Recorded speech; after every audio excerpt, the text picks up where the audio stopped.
हैं कि Telegram WhatsApp की तरह होता है, लेकिन हमको आज तक टेलीग्राम पता नहीं चल पाया। और हमारे जैसे आदमी को ऑनलाइन आना पड़ेगा तो हम तो आफत हो गया मेरे लिए। हम देखिए रात का 2:30 बज गया था, टेंशन से ना दिमाग काम नहीं कर रहा था, क्या करे क्या नहीं, अजीब सा माहौल हो गया था। प्रॉब्लम तो सबको हो रही थी, तो हम लोगों को ये शुरुआत करनी थी। तो हमारे गांव पे मेरा दोस्त था, उसकी फोटोकॉपी की दुकान थी, छोटी सी शॉप थी फोटोकॉपी की। अब स्टूडियो कैसे बनता है भाई पता ही नहीं, तो 2 ठो बांस लाए, ऊपर बांस लगाए, उसमें ट्यूबलाइट को रस्सी से बांध के बना दिए। अब वो शटर सामने थी, शटर गिराते थे लोग, एक लकड़ी का पलाई बनाए, उस पर पढ़ाना चालू किए। यहाँ लाइफ में क्या होता है सोचेंगे क्या बनेंगे, क्या ख्वाहिश कुछ और चीज की रहती है।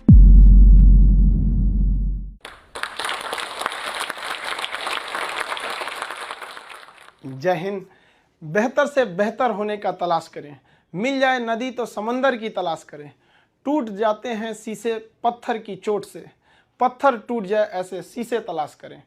आज हम आपसे बीच में बात करते हैं अपने बचपन के कुछ कहानियों के। देखिए हमारा परिवार एक जॉइंट फैमिली में, हम लोग एक छोटे से परिवार में जन्म लिए। सब लोग एक साथ रहते थे, अंकल सबका परिवार यहाँ पे, उसमें हम लोग के मकान के भी एक कमरे थे जिसमें हम लोग रहते थे। बचपन में हम बहुत बदमाश थे, मेरी मम्मी को सबसे ज़्यादा परेशानी थी। कोई जॉइंट फैमिली होने की वजह से क्या होता था कि परिवार में बहुत लोग रहते थे, मोहल्ले वाले पड़ोस वाले, और उस समय मोबाइल वगैरह नहीं होती थी, हम लोग यही गुल्ली डंडा वगैरह खेलते रहते थे। डेली किसी न किसी से हम झगड़ा किए रहते थे। मेरी मम्मी परेशान होकर रहती थी, करेगा क्या जिंदगी में, बहुत परेशानी हो जाती थी। और बचपन में थोड़ा सा फाइनेंशियली प्रॉब्लम होने की वजह से हर चीज़ लिमिटेड तौर पे मिला। स्कूल हम एक नॉर्मल से स्कूल में गए, और पेंसिल वगैरह तक का भी बचपन में हिसाब मिलता था। पेंसिल खरीद के आती थी, उसमें से आधा काट के आधा तुम लो आधा तुम लो, तुम्हारा पहले कैसे खत्म हो गया, तुम्हारा ज़्यादा कैसे चला, काफ़ी ये सब समस्याएं थी। घर के आगे एक कॉलेज था, उस कॉलेज में हम लोग जाते थे देखने के लिए, किसी का पेंसिल तो छूट नहीं गया, किसी का पेन, मतलब जो कुछ किसी का रह जाता था छुट्टी के बाद तो लेके आते थे लोग। या फिर किसी का मतलब कोई किसी के पेज में, किताब में, कॉपी में कुछ पेज सादा बच जाता था, तो हम लोग उसको कलेक्ट करके ले आते थे और मम्मी को देते थे। मम्मी देखिए इसमें 2 पेज सादा है, इसमें 3 पेज है, वो सबको ले आके एक जगह बनाते थे। मम्मी उसको सुई धागा से सिल देती थी और उसको हम लोग एक कॉपी बना लेते थे। आज भी आदत उसी में है। ये आज महंगी कॉपियों पर तो हाथ ही नहीं चलता है, वहाँ पर उसी भी आदत लग गई है वहाँ। और बचपन में हम लोग के घर पे गाय वगैरह भी थी, छोटे छोटे जानवर वगैरह, ये सब के पालने में इन लोग के लिए करते रहो। ये सब करते करते बचपना निकल गया। और इस बीच मेरे पिताजी जो थे वो अलग अलग जगहों पे वर्क करते रह गए, कभी शिप बिल्डिंग में, कभी पाइपलाइन में, कभी फॉरेन में, अलग अलग जगह पे। एक स्टेबल नहीं रहा, जिसका खामियाजा हम लोग को आगे जाके बहुत बड़ा भुगतना पड़ गया था। फाइनेंशियली खराब होने की वजह से हमको शुरुआत में, हम जब 8 पास किए तो वहीं से हमको फौज में जाने का थोड़ा सा जुनून लगा कि हमको फौज में जाना चाहिए। तो हम 9th में जब पढ़े थे, सैनिक स्कूल का एंट्रेंस का एग्जाम दिया, उसमें मेरा सिलेक्शन ही नहीं हुआ। पता नहीं क्यों सैनिक स्कूल में नहीं हुआ। तो फिर हमने पॉलीटेक्निक का दिया, तो पॉलीटेक्निक के भी उसमें देखिए एक्चुअली क्या है कि जो एकेडमिक पढ़ाई होती है उससे थोड़ा सा बेटर होता है जो कॉम्पिटिटिव होती है। तो 8 के बाद ही सैनिक के लिए एक कॉम्पिटिटिव वाला माहौल आ गया था। फिर पॉलीटेक्निक में दिए, उसमें रैंक अच्छा नहीं आया, तो हम कहे छोड़ो, अब नॉर्मल 10th यानी मैट्रिक करते हैं, उसके बाद इंटर करते हैं। इंटर करने के बाद फिर हम लोग ने सोचा कि एनडीए का देते हैं। इस बीच AI ट्रिपल हम लोग के वक्त में होता था, AI ट्रिपल ही, उसको दिए। IIT के दिन तो हम सोए रह गए थे वहाँ। फिर एनडीए के गए सिलेक्शन के लिए, तो एनडीए में रिटन एग्जाम हुआ, वो काफ़ी ठीक ठाक था। और एनसीसी वगैरह हम लोग ने किया था, तो उससे फौज से काफ़ी ज़्यादा उससे जानने को मिल गया, कौन सा हथियार कैसे काम करता है। ये वो एक जुनून हो गया कि भाई हम लोग को ये कॉन्फिडेंस था ना कि फौज में हो जाएंगे तो ट्रेनिंग की कुछ खास जरूरत नहीं पड़ेगी। हम लोग तो इसे बहुत हद तक जानते हैं हथियारों के बारे में। सब होने के बाद वहाँ पे क्या होता है कि ये सिलेक्शन काफ़ी प्रोसीजर काफ़ी कॉम्प्लेक्स होता है। वहाँ मेडिकल जांच होती है हर चीज़ का। मेरा हाथ काफ़ी टेढ़ा है, अभी इतना टेढ़ा होने की वजह से दोनों हाथ कि मतलब अब मेडिकली आउट कर दिया जाए। अब मेडिकल आउट होने की वजह से ये सब चीज़ें सही नहीं हो सकती हैं। तो यही एक तो वही था मेरे लाइफ का। इसके आगे हमने कोई सपना ही नहीं देखा था कि हमको कुछ और भी करना है। शुरू से ही फौज में ही जाना था हमको। अब हमारे लिए तो एकदम विकट परिस्थिति हो गई, साथ ही साथ फाइनेंशियली भी दिक्कत हो गया। अब क्या करें, तो नॉर्मल एक सरकारी स्कूल से इंटर था मेरा, फिर एक नॉर्मल ग्रेजुएशन किए, ग्रेजुएशन BSc। अब इसमें फाइनेंशियली दिक्कत भी बहुत ज़्यादा आ गया। इन दिक्कत में सबसे ज़्यादा साथ दिया मेरे 3 दोस्तों ने, सोनू, पवन, हेमंत। ये 3 दोस्तों ने हमारा बहुत ज़्यादा हेल्प किया और हम सबसे खुशनसीब हैं। हम ये कह सकते हैं कि दोस्त हमें बड़ा बढ़िया मिले। तो सोनू था, पवन, हेमंत, इन लोग के पास जो पॉकेट मनी आती थी ना, तो जो घर से उसमें से काट के कुछ हमको दे देते, कुछ ये, तो हम लोग में मिलजुल के अच्छे से करते थे। तो एक साथ में हम लोग पढ़ाई करते थे। हम सबको, चारों को, हम लोगों को डिफेंस में ही जाना था। अब हम लोग ने क्या किया भाई, बाकी लोग की फाइनेंशियली ठीक थी, हेमंत की भी सही नहीं थी, तो वो सेल्फ डिपेंडेंट था। तो हेमंत ने कहा कि एक काम कर दो भाई, चलो तुम भी को टीचिंग में ले आते हैं। तो उसने क्या किया, हमको एक होम ट्यूशन के पास ले गया पढ़ाने के लिए। होम ट्यूशन, अब वो हम लोग को बच्चों को उतना पढ़ाने का आइडिया नहीं, बस उसको लड़का बहुत पढ़ने में कमजोर था और उसको होम ट्यूशन पढ़ाया गया ना, स्कूल में बहुत अच्छा टॉप पे आ गया वो, उसके घर वाले काफी खुश हुए सब, और वो बहुत अच्छा सा पढ़ रहा था। इसी बीच उसने कहा कि चलो तुम्हें एक कोचिंग में इंट्रोड्यूस करते हैं। तो एक कोचिंग में गए, वहां पे मतलब काफी स्टूडेंट जो थे, मतलब बहुत ज्यादा नहीं थे, नॉर्मल था कोचिंग वहां पे। वहां हम गए तो हमको फर्स्ट दिन केवल 6 लड़के मिले, और 6 लड़के में अजीब सा माहौल हो गया। वो हमको, मेरी दाढ़ी उड़ी भी नहीं थी, तो अजीब, उनको लगा कि तो हम ही लोग के बीच का है। तो हम 6 बच्चे को पढ़ाए, हमको भी खुद एम्बेरस फील हो रहा था कि ये लोग हमको उस तरह से देख क्यों नहीं रहे हैं। अब उसको 6 लड़कों से अगले दिन वो 50 हो गए, फिर 100, 150, इतना तेज बढ़ने लगा।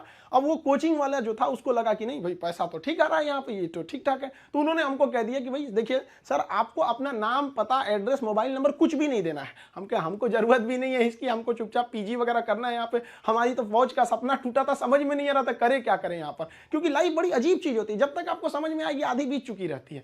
यहाँ लाइफ में क्या होता है, सोचेंगे क्या, बनेंगे क्या, ख्वाहिश कुछ और चीज की रहती है, यही है जिंदगी, सबको इसी के साथ चलना रहता है। तो हमने कहा कोई बात नहीं। उन्होंने कहा कि चलो भाई, हमारा उनको नाम पता था तो टाइटल की वजह से उन्होंने खान नाम दे दिया, खान सर। धीरे धीरे वहां पे पढ़ाते रहे, वहां पे लड़के बहुत हो गए। वो कोचिंग वालों को पैसा ज्यादा दिखता था, हमें बच्चों का करियर दिखता था। वो कहते थे कि सर इतनी कम फी में आप इतना क्यों बता रहे हो। हम कहे सर हम कैसे करें, उनके साथ किस तरह से हम कह देंगे कि तुम्हें कम बता। इस वजह से थोड़ा सा टसल हो गया, हमको वो छोड़ना पड़ गया कोचिंग। फिर दूसरे जगह गए, तीसरे जगह, उसके बाद से हम लोग ने यहाँ पर आके अपना खान जीएस रिसर्च सेंटर किए। तो हमारा यहाँ पे कुछ खास जानकारी नहीं थी पटना में, क्योंकि हम लोग गांव एरिया से आए थे। तो यहाँ पे कुछ पार्टनर्स वगैरह को कुछ ढूंढे यहाँ के लोगों को, उन लोगों ने तो सत्यानाश ही कर दिया। उन लोगों ने सारा चीज 6 महीने बाद, उन लोगों का फुल प्लानिंग था कि कोचिंग को हड़प लेना है। उन लोगों ने कहा कि बेंच भी मेरा, कुर्सी मेरा, पंखा में, सब कुछ। हम तो परेशान हो गए, मेरे पास कुछ भी नहीं बचा। ये हाल कर दिया लोगों ने कि हमारे जेब में केवल 40 रुपया बचे थे और घर लौटने के लिए 90 रुपये चाहिए था। हम परेशान हो गए, भाई कम से कम 90 तो छोड़ो, घर चले जाए यार, पे यहाँ पे क्या कर दिया। कोई दिमाग काम नहीं कर रहा था। तो गंगा के किनारे हम बैठे थे शाम के वक्त में, टेंशन में। यहाँ पर सोचे कि अब टेंशन में जाएंगे, अब रूम। तो यहाँ से जब रूम पे गए, वहां पे पता चला वो दरवाजा खटखटाए तो कोई खोल ही नहीं रहा था। बड़ा देर बाद खोले तो मुझे कहाँ थे, हम कहे यहीं पे नदी बैठे थे, टेंशन में थे थोड़ा सा। कहे कितना टाइम हो रहा है, हम कहे यही 7-8 बज रहा होगा। तो उन्होंने कहा कि घड़ी देखो। हम देखे रात का 2:30 बज गया था। टेंशन से ना दिमाग काम नहीं कर रहा था, क्या करे क्या नहीं, अजीब सा माहौल हो गया था। अब हमको समझ में आ गया कि भाई हमारे पास केवल 40 बचा है, यानी ऊपर वाला हमको रोक रहा है यहाँ पर किसी ना किसी वजह से, तो हमें रुकना चाहिए। अब फाइनली हमने भी डिसाइड कर लिया कि अब हमको अपने फिर से एक नई शुरुआत करनी है। इस बीच हमको एक अनुभव मिला कि भाई सब पर आप आंख बंद करके भरोसा नहीं कर सकते। अब टीचर और स्टूडेंट का एक रिलेशन भारत में बहुत बेहतरीन है, ये आदि काल से देखा जाता है। तो हमने क्या किया ना, अब कोचिंग्स में ना स्टूडेंट्स जो थे, बहुत जो पुराने थे, जिनका मान के चलिए कहीं जॉब हो गया, अभी ज्वाइनिंग लेटर का वेट कर रहे हैं ऐसे, तो उन लोगों को रखे कि भाई देखो हम लोग को फिर से शुरुआत करनी है, क्योंकि ऐसे हम लोग छोड़ नहीं सकते हैं। क्योंकि यहाँ पे क्या हो गया कि कोचिंग एक इंडस्ट्री बन चुका है, लोग इसको इनकम सोच रहे हैं। अब हम लोग आंख में इसलिए खटकते थे, हम लोग के लिए पैसे मायने नहीं रखते थे, लड़कों का पढ़ाई मायने रखता था। तो प्रॉब्लम तो सबको हो रही थी, तो हम लोगों को ये शुरुआत करनी थी। अब शुरुआत किए कैसे तैसे, थोड़ा बहुत पैसे से स्टार्ट किए लोग। अब वहां पे क्या है कि जो गरीब है पैसे मत दो भैया, विकलांग हो मत दो, कभी कोई इस तरह से जोर नहीं दिया गया। इस वजह से ही फाइनेंशियल प्रॉब्लम है। अगर अदरवाइज में आदमी पैसे के पीछे पड़ा रहता तो कोई प्रॉब्लम नहीं था। इस बीच हमारे कोचिंग पे बम चल गया, तबातोड़ बम चल रहा है। हमको अजीब सा लग गया कि भाई हम कोचिंग में है कि बॉर्डर पे खड़े हैं, हमारा सपना तो नहीं पूरा हो गया, हम फौज में आ गए हैं। दीजिए देख रहे हैं पूरा अफरा तफरी मचा हुआ है बम से। इतनी तबाही हो गई, हमको मतलब एकदम लास्ट में आ गए कि हमको अब लगता है यहाँ से छोड़ देना पड़ेगा। फिर लड़कों ने कहा कि सर आप हाँ हिम्मत मत हारिए, हमारे कोचिंग में, हमारा जो कैंपस है इसके अगल बगल में 17 कोचिंग है, सबका शटर बंद हो गया, सब लोग भाग गए। लोग, हम लोग अकेले, भाई कम से कम कोई पूछते भी आता तो कम से कम एक सहानुभूति लगती है। लेकिन लड़के आए, लड़कियां तक आई कि सर कोई बात नहीं आप खोलिए, हम लोग पढ़ेंगे लोग, यहाँ कितनों बम चले यहाँ पे। तो हम क्या किए, पूरे कैंपस में मेरे कोचिंग पे सुबह में बम चला था, शाम वाले बैच में पूरे फुल प्लेजेड से स्टूडेंट आए थे, और जो बच्चे पढ़ रहे थे उसके अगले बैच के बच्चे नीचे खड़े होकर कह रहे थे कि अगर बम चलेगा तो पहले हमारे ऊपर बम चलेगा, कोचिंग को कुछ नहीं होने देंगे। बहुत हेल्प हुआ हमको यहाँ पर, बच्चों ने ही हमको बहुत ज्यादा सपोर्ट किया। और धीरे धीरे ऊपर वाला सबको देखते रहता है, क्योंकि हम लोग हम दूसरे के सीसीटीवी कैमरे से बच सकते हैं, ऊपर वाले के सीसीटीवी कैमरे से नहीं बच सकते हैं। और अचानक साथ मिला, सारे बच्चे देखते देखते हमने बच्चों के लिए लाइब्रेरी भी डाला, वो पटना का सबसे बड़ा लाइब्रेरी हो गया, फिर कोचिंग बड़ा हो गया, सब कुछ सही हो गया, लड़कों का रिजल्ट आने लगा, सारे लड़के खुश हो गए। और खास करके उस बैच के लड़के जो पढ़ रहे थे और जिनके पास बम्बार्डमेंट हुई थी, वो भी उनके लिए पहला अनुभव था। सब डर गए थे कि आखिर क्या हो रहा है, और देखते देखते सब कुछ सही हो गया। तब तक अचानक बीच में आ गया कोरोना, और कोरोना ने लॉकडाउन किया और सब चीज घर के अंदर हो गया, और हम लोग के लिए एकदम नया अनुभव। और नॉर्मल जब कोरोना होगा, शुरुआती लॉकडाउन इतना स्ट्रिक्ट था, पता चला कि अब तो आपको ऑनलाइन ही पढ़ाना पड़ेगा। और हमारी जैसे ऑनलाइन आदमी को ऑनलाइन कुछ पता ही नहीं, फेसबुक चलाने नहीं आता हमको, सुनते हैं कि टेलीग्राम व्हाट्सएप की तरह होता है, लेकिन हमको आज तक टेलीग्राम पता नहीं चल पाया। और हमारे जैसे आदमी को ऑनलाइन आना पड़ेगा, तो हम तो आफत हो गया मेरे लिए। तो हमारे गांव पे मेरा दोस्त था, उसकी फोटोकॉपी की दुकान थी, छोटी सी शॉप थी फोटोकॉपी की। अब आप समझ सकते हैं फोटोकॉपी की दुकान पे क्या इंफ्रास्ट्रक्चर, कितनी बड़ी बिल्डिंग तो होगी नहीं, छोटा सा जगह था।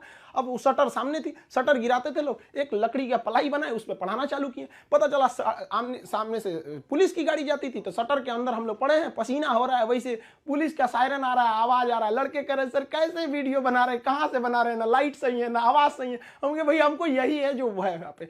मेरा सारा सेटअप जो पढ़ाने का इंस्ट्रूमेंट होता है, जो पीछे पैनल लगे होते हैं पढ़ाने के लिए, वो सारा पटना में रह गया था, और हमारे गांव में ऐसी व्यवस्था नहीं थी। हम क्या करें। और जो 2020 का लॉकडाउन था, बहुत ही स्ट्रिक्ट लॉकडाउन था, तो उस लॉकडाउन में हमको आना था पटना, कैसे भी आने का कोई साधन नहीं था। तो हम ट्रक के क्लीनर बन के आए थे, खलासी जो होता है, ऐसे गंजी पहन के गमछा बांध लिए थे, चलो चलो चलो, ऐसे क्लीनर बन के आए यहाँ पे, खुद ही लोड किए, सब कुछ किए और लेके जाए। अब स्टूडियो कैसे बनता है भाई पता ही नहीं, तो 2 बांस लाए, ऊपर बांस लगाए, उसमें ट्यूबलाइट को रस्सी से बांध के बना दिए, और वैसे ही पढ़ाना चालू किए लोगों को। अब वहाँ मेरे पास हर साधन आ गए पढ़ाने वाला, अब लोगों को समझ में आने लगा, धीरे धीरे धीरे धीरे लोग पसंद करने लगे यहाँ पे कि हाँ ये बात सही है।